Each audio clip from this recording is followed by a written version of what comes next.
શું RSS BJP અને પ્રધાનમંત્રીથી નારાજ ચાલી રહી છે?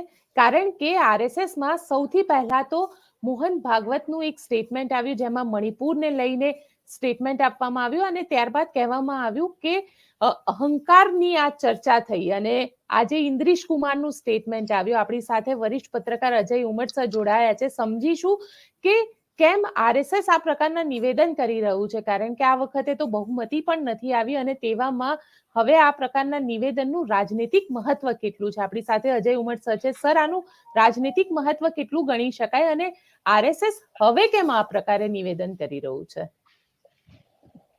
ગોપી, તમારો આ પ્રશ્ન બહુ મહત્વનો છે કે હવે આ પ્રકારનું મહત્વ કેમ, આ પ્રકારના નિવેદન જે છે એ આરએસએસ વાળા કેમ કરી રહ્યા છે. દાખલા તરીકે હું તમને કહું કે 3 દિવસ પહેલા સંઘના સુપ્રીમો મોહન ભાગવતજીએ કહ્યું કે મણિપુરમાં જે થઈ રહ્યું છે એ એમ કે અત્યંત દુઃખદ છે અને કે છેલ્લા 1 વર્ષથી મણિપુર ત્રાહિમામ ત્રાહિમામ પુકારી ગયું છે, મણિપુર આગમાં સળગી રહ્યું છે અને ભારત સરકારનું એક કર્તવ્ય છે કે મણિપુરમાં તાત્કાલિક એમ કે શાંતિ સ્થપાવવી જોઈએ.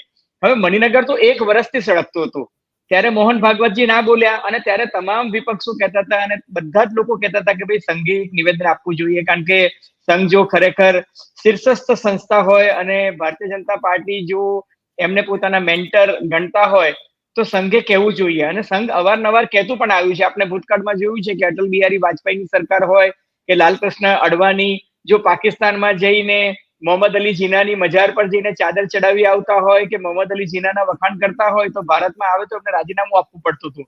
એટલે સંઘની શક્તિ ને સંઘની તાકાત એ છે કે ભારતીય જનતા પાર્ટીના તમામ નિર્ણયોમાં એ લોકોની દખલઅંદાજી કહો કે હસ્તક્ષેપ કહો અથવા તો એમની કહે છે ને કે સલાહ સૂચન વગર કશું થતું નહોતું.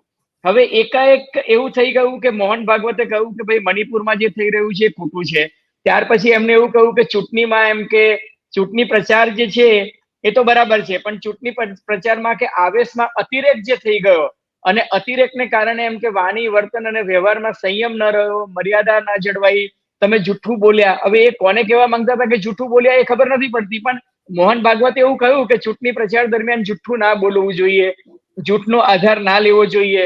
પછી એમણે એવું પણ કહ્યું કે વિપક્ષ જે છે એ એની સાથે તમે યુદ્ધ નથી કરી રહ્યા, અલ્ટિમેટલી એ લોકો પણ રાષ્ટ્રહિત માટે જ કામ કરે છે. અને સંસદની વ્યાખ્યા કરી એમણે, અને સંસદની વ્યાખ્યા કરતા પાછું એવું પણ કહ્યું કે સંસદમાં પ્રતિપક્ષ હોય એટલે હું કહું એવો અહંકાર ઉચિત નથી અને અહંકારી વ્યક્તિ જે છે એ કદી સેવક ના હોઈ શકે.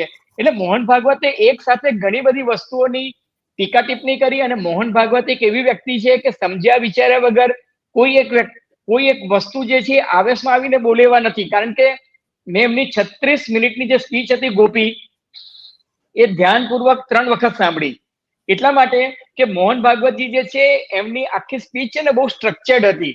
એ એક મુદ્દા જે છે પોતાની સ્પીચમાં જોતા હતા, એની ચનાવટ કરતા હતા અને કોઈ પણ મુદ્દો ન રહી જાય એનું પણ ધ્યાન રાખતા હતા. દાખલા તરીકે એમણે કહ્યું કે ભાઈ ટેકનોલોજીનો દુરુપયોગ ચૂંટણીમાં થયો અને કે ફેક વિડીયોઝ આવ્યા, એનો અર્થ એ કે એ સંદેશ ખલીની વાત કરતા હતા કે ભાઈ સંદેશ ખલીનો તો પ્રચાર બહુ કર્યો પણ પછી એમ કે અલ્ટિમેટલી ખબર પડી કે ફેક હોવો જોઈએ, મારું અર્થઘટન હતું.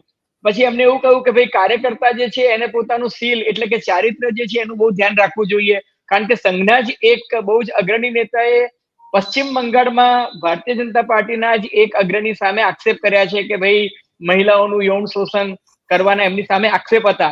એટલે કહેવાનું તાત્પર્ય એ છે કે સંઘના નેતાઓ બોલ્યા, મોહન ભાગવતજી બોલ્યા, ત્યારબાદ ઇન્દ્રેશ કુમાર બોલ્યા. એથી પણ વધારે સૂચક છે. એમને એવું કીધું કે અહંકારી લોકો જે છે એ રામ મંદિર ભલે બનાવ્યું, પરંતુ કે રામ મંદિર બનાવ્યું એના કારણે રામ મંદિર એમ કે તમારા પ્રત્યે દયાળુ થયા, પરંતુ તમારા અહંકારને કારણે તમને સ્પષ્ટ બહુમતી ના આપી. અને પાછું એ જ શ્વાસમાં એવું પણ બોલ્યા કે રામ મંદિરનો વિરોધ કરનારા છે એ લોકોને પણ 234 પર અટકાવી દીધા. એટલે એ બહુ ઈરાદાપૂર્વક, અને ઇન્દ્રેશ કુમાર હોય કે મોહન ભાગવતજી છે આ સંઘના બહુ જવાબદાર પદાધિકારીઓ છે. એટલે હું નથી માનતો કે જે 1 વર્ષ કે 6 વર્ષ સુધી મૌન પાડીને બેસી શકતા હોય એ હવે, અને ઘણી બધી વસ્તુ એવી હતી ગોપી કે જેમાં એ લોકોએ બોલવું જોઈતું હતું, સ્ટેન્ડ લેવું જોઈતું હતું, ત્યારે એમને આંખ આડા કાન કર્યા અથવા તો મૌન રહેવાનું મુનાસિબ માન્યું. અને હવે જે રીતના સરકારની રચના થઈ ગઈ છે ત્યારબાદ તમે તો જુઓ મોહન ભાગવતજીનું નિવેદનનું ટાઈમિંગ તમે જુઓ કે મોદી 3 એનડીએ સરકારની રચના થઈ ગઈ, ખાતાઓની વહેંચણી થઈ ગઈ, શપથવિધિ થઈ ગઈ અને ખાતાઓની વહેંચણી થઈ અને અડધા જ કલાક પછી એમનું નિવેદન આવ્યું. એનો અર્થ એ કે એ ટાઈમિંગ એ જાણે છે. હવે શક્ય એવું છે કે ડિપ્લોમેટિકલી જોઈએ તો એમને સરકાર આડે વિઘ્ન ન આવે એટલે ત્યાં સુધી મૌન રહેવાનું ઉચિત માન્યું હશે અને સરકાર રચાઈ ગઈ, ખાતાઓની વહેંચણી થઈ ગઈ, અમિતભાઈ ગૃહમંત્રી ફરી પાછા બની ગયા, નિર્મલા સીતારામન ને નાણાં વિભાગ મળી ગયો, જયશંકર ને મિનિસ્ટ્રી ઓફ એક્સટર્નલ અફેર્સ મળી ગયું, એટલે બધા ક્રીમ પોર્ટફોલિયો છે ભાજપ પાસે આવી ગયું. સંઘની નીતિ રીતિ જે છે એ બરાબર અનુસરાશે એવી પ્રતીતિ થઈ ગઈ. પછી એમને આ નુક્તેચીની કરી. પરંતુ એ પછી તમે જુઓ કે સંઘના જે મુખપત્ર છે, ઓર્ગેનાઇઝર હોય અથવા તો એમના જે બીજા સંલગ્ન સંઘ સાથે સંકળાયેલા લોકોના જે નિવેદનો, પ્રતિક્રિયાઓ, અને એ લોકોએ મોહન ભાગવતજીના નિવેદનનું જે અર્થઘટન કર્યું અને ઇન્દ્રેશ કુમાર જે બોલ્યા, એટલે મને એવું લાગે છે કે સંઘ અને ભાજપ વચ્ચે ક્યાંક છે. અને આનું મૂળ તમે શોધવા જાઓ ગોપી, તો મૂળ શું છે? ઇન્ડિયન એક્સપ્રેસમાં ભારતીય જનતા પાર્ટીના રાષ્ટ્રીય અધ્યક્ષ જેપી નડ્ડાએ જે નિવેદન આપ્યું હતું, સ્ટેટમેન્ટ આપ્યું હતું, એ સ્ટેટમેન્ટ નહોતું ગોપી. એ સ્ટેટમેન્ટ થી પણ આગળ એક ઇન્ટરવ્યુ હતો અને ઇન્ટરવ્યુ પણ બહુ જ સિફતપૂર્વક સમજી વિચારીને અપાયેલો ઇન્ટરવ્યુ હતો અને એમાં બહુ કેરફુલી હિન્દીમાં બધા જ લોકોને સમજાય એમ ઇન્ડિયન એક્સપ્રેસમાં હિન્દીમાં કોટ અનકોટ સ્ટેટમેન્ટ હતું. એવું પણ નથી કે ટ્રાન્સલેશનમાં લાઈન લોસ થયો હોય. એમાં જેપી નડ્ડા એવું કહ્યું कि हो सकता है भारतीय जनता पार्टी भूतकाल में अक्षम એટલે કે इनकॉम्पिटेंट अक्षम रही होगी तब हमें संघ की जरूरत पड़ी होगी. अब भारतीय जनता पार्टी सक्षम हो गई है, बहुत आगे निकल चुकी है और संघ की अब भारतीय जनता पार्टी को आवश्यकता नहीं है. संघ अपना सांस्कृतिक और सामाजिक दायित्व है वो करे, अपनी विचारसरणी हिंदू धर्म की संस्कृति को आगे बढ़ाए और राजकीय निर्णय जो है भारतीय जनता पार्टी अपने आप लेती है.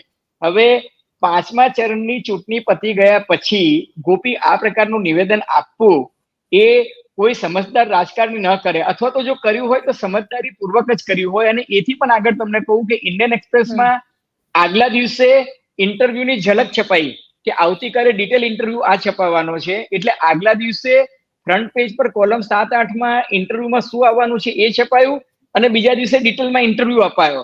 એટલે એમને જો કઈ ઉલટફેર કરવું હોત અથવા કહી શકે કે ભાઈ મારો કહેવાનો અર્થ આવો નહોતો તો એક દિવસ એમની પાસે હતો, પણ એવું જેપી નડ્ડાએ પણ નથી કીધું, ભાજપના કોઈ નેતાએ પણ નથી કીધું.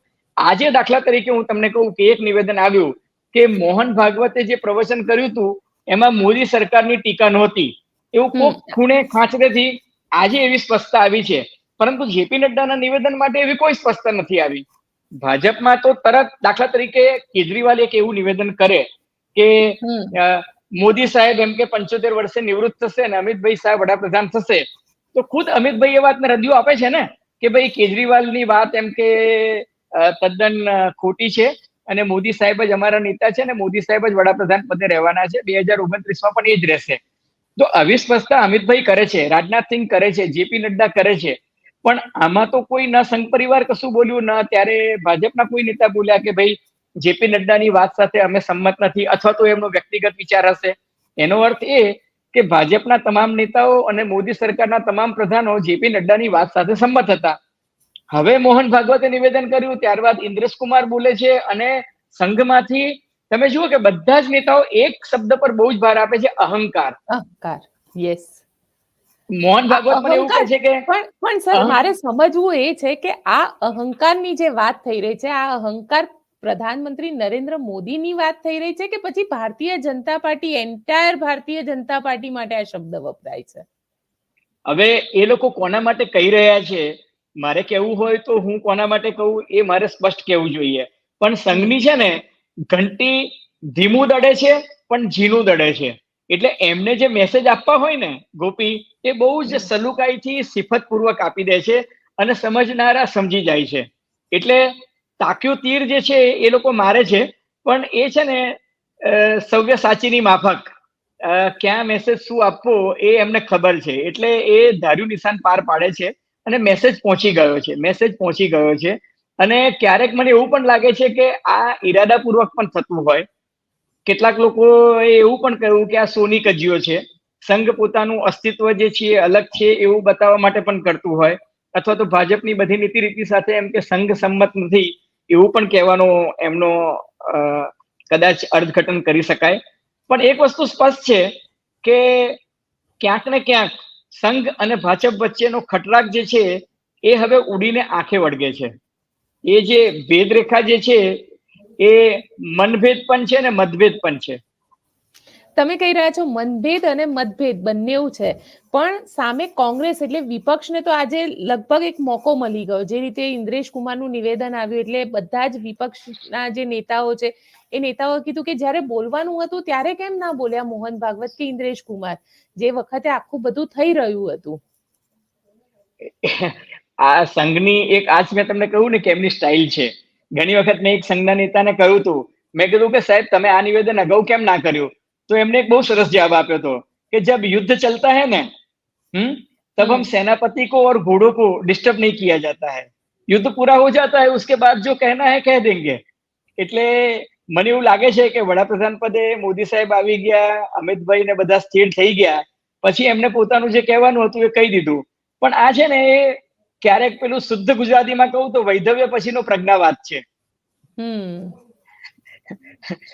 તમારે જે કહેવું હતું, તમારી લાગણી હતી તો ચૂંટણી પહેલા પણ કહી શકત, પણ ચૂંટણી પહેલા જો કહે તો પાછા એના જુદા અર્થ ઘટન થાત. એટલે મને લાગે છે કે સમજદારીથી સંઘ પરિવારે ઉચિત સમયે યોગ્ય નિર્ણય કર્યો હશે અને પછી જ આ નિવેદન આવ્યું હશે. એમનેમાં નિવેદન ના આવે. અને ગોપી તમે જુઓ કે એક જ અઠવાડિયામાં ઓર્ગેનાઇઝરમાં લેખ આવી જાય. હું ને તમે પત્રકાર રહી ચૂકેલા છીએ, આપણે પ્રિન્ટ મીડિયાને સમજીએ છીએ. પ્રિન્ટ મીડિયામાં કોઈ પણ આર્ટિકલ આવે એ લગભગ એક અઠવાડિયા પહેલા એનું પ્લાનિંગ થતું હોય છે, કારણ કે ઓર્ગેનાઇઝર જે છે ને એ વીકલી મેગેઝિન છે, બરાબર છે. ન્યૂઝપેપર છે, આજે રાત્રે હું લખું અને કાલે સવારે છપાઈ જાય. પણ ઓર્ગેનાઇઝર જેવું મેગેઝિન છે, એમાં લેખ છપાતો હોય છે. આઈડિયોલોજીકલી દ્રષ્ટિએ ભાજપ વિશે તમે ઘસાતું લખો કે કાંઈ પણ લખાવો તો એ 5 ગાઢને કે 7 ગઢને ગળાતું હોય છે. અને ઠેક સુપ્રીમ લેવલથી અપ્રુવલ ના આવે ત્યાં સુધી આ પ્રકારના લેખ છપાતા નથી. અને એ લેખ છપાવવું, મોહન ભાગવતજીનું નિવેદન આવવું, ત્યારબાદ ઇન્દ્રેશ કુમારનું નિવેદન આવવું, એટલે આ બધું એવું છે કે ચોક્કસ એક જેને કહે ને વેરી વેલ ઓર્કેસ્ટ્રેટેડ મૂવ છે ભારતીય જનતા પાર્ટીને એક મેસેજ આપવાની. આપ કહી રહ્યા છો કે એક પ્લાનિંગ સાથે કરેલું મૂવ છે આજે આખું આરએસએસ કરી રહ્યું છે. પણ ક્યાંય આની પાછળની, કારણ કે આરએસએસ આ વખતે ચૂંટણીમાં પણ એટલું એક્ટિવ ના દેખાયું અને એ જે એક્ટિવ ન હતું એનું પરિણામ ભારતીય જનતા પાર્ટીએ ભોગવી ચૂકી કે જે મેજિકલ ફિગર હતી એ મેજિકલ ફિગર સુધી પણ ન પહોંચી શકી. આપને શું લાગે છે આ જો આરએસએસ ની નારાજગી આવી જ રીતે ચાલતી રહી તો બીજેપીને આનો મોટો લોસ હશે? કારણ કે અત્યારે તો કોએલ્યુશનની સરકાર છે, ગઠબંધનમાં તમારે ચાલવાનું છે. તમે જુઓ કે કોએલ્યુશન સરકાર છે, હવે કોએલ્યુશન ધર્મ ભાજપ કઈ રીતના નિભાવે છે. એક ઉદાહરણ તમને આપું તો ભાજપે હવે પોલિટિકલ ડિસિઝન લેવાના ચાલુ કર્યા હોય અથવા તો પછી મોહન ભાગવતજીનું નિવેદન સાંભળ્યું હોય, એમને મોહન ભાગવતજી એમના નિવેદનમાં એવું કીધું હતું કે मोहम्मद पैगंबर साहब ने क्या कहा था तो वो हमको समझना चाहिए कि इस्लाम क्या कहना चाहता है, हमें ये भी समझना चाहिए कि यीशु मसीह की ईसाईयत क्या है. અને ખબર નહીં શું થયું કે ગઈકાલે મહારાષ્ટ્ર સરકારે હજ યાત્રીઓ માટે જેમ ચંદ્રબાબુ નાયડુ એ ફંડ છૂટા હાથે વાપર્યું છે એમ 10 કરોડ ને 80 લાખ જેવી રકમ, હવે સાચું ખોટું રામ જાણે, પણ મેં સોશિયલ મીડિયામાં અને મહારાષ્ટ્રના કેટલાક અખબારોમાં વાંચ્યું કે ગઈકાલે મહારાષ્ટ્ર સરકારે ત્યાં આગળ 10 કરોડ ને 80 લાખ રૂપિયાની વધારાની રાશિ જે છે એ કંઈક આપવાનો નિર્ણય કર્યો છે.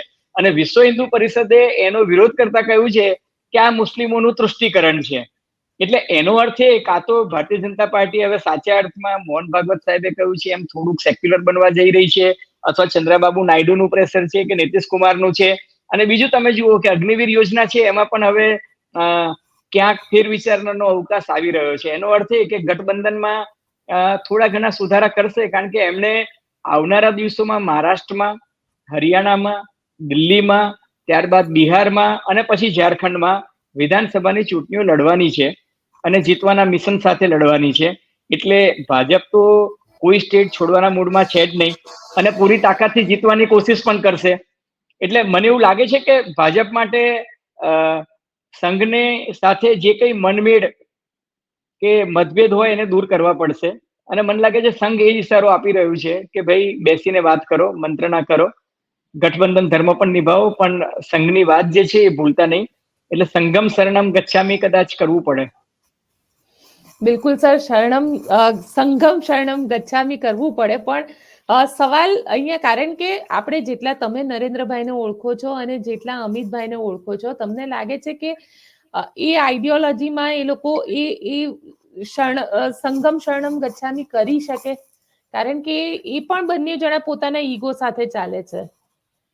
આમાં એવું છે ગોપી કે ઈગો તમે ક્યારે રાખી શકો કે જ્યારે તમારી પાસે 282 બેઠક હતી, જ્યારે તમારી પાસે 303 બેઠક હતી. અત્યારે તો તમારે ચંદ્રબાબુ નાયડુનો બી ઈગો સાચવવાનો છે, નીતિશ કુમારનો પણ સાચવવાનો છે. તો મોહન ભાગવત તો શું છે કે મોભી છે. એક ભાજપના મંત્રીને મેં પૂછ્યું તેને એવું કહ્યું કે મોહન ભાગવત તમારા માટે પિતા સમાન છે, એ અમને કશું પણ કહી શકે. એટલે બાપ પોતાના દીકરાને ધમકાવે કે મોટા ભાઈ નાના ભાઈને કે, એમ હું નથી માનતો કે અમિતભાઈ કે મોદી સાહેબ કઈ એવું સંઘનું ખોટું લગાડશે, પણ ચોક્કસ એવું કહેશે કે ભાઈ જો કહેના હૈ वो हमको पर्सनली કહો, ये દ્વિતીય શિક્ષા વર્ગ में कहने की क्या आवश्यकता है. એટલે એકાદ વખત અમિતભાઈ જઈને સમજાવી આવશે અથવા તો કંઈક મીટિંગ થશે. પણ હું નથી માનતો કે સંઘ અને ભાજપ વચ્ચે કોઈ મોટો ક્લેશ થાય. પણ હા, મનમુટાવ નાના મોટા છે એ સપાટી પર આવ્યા છે. અને ઘણી વખત છે ને ગોપી, હું માનું છું કે બે સંસ્થા વચ્ચે, બે ભગીની સંસ્થાઓ વચ્ચે ક્યારેક હેલ્ધી ટેન્શન પણ રહે અને વૈચારિક પ્રામાણિક મતભેદ પણ રહે, પણ પછી એનો રસ્તો નીકળી જતો હોય છે. અને ભાજપ જયારે હવે ગઠબંધનનો ધર્મ લઈને બેઠું છે તો એને બધાને જ સાચવવા પડશે. એમાં સંઘ તો છે એને તમે નારાજ નહીં જ કરી શકો. એટલે સંઘને પણ સાચવવાના છે, ચંદ્રબાબુને પણ સાચવવાના છે, નીતિશ કુમારને પણ સાચવવાના છે, જીતનરામ માઝીને પણ સાચવવાના છે. એટલે એ હવે ગઠબંધન ધર્મ તમારે નિભાવવાનો છે. અને ગઠબંધન ધર્મ જ પ્રધાનમંત્રી માટે એક મોટી ચુનૌતી આપણે કહી શકીએ કે હશે. સર, આપ અમારી સાથે જોડાયા તેના માટે આપનો ખૂબ ખૂબ આભાર. ધન્યવાદ ગોપી.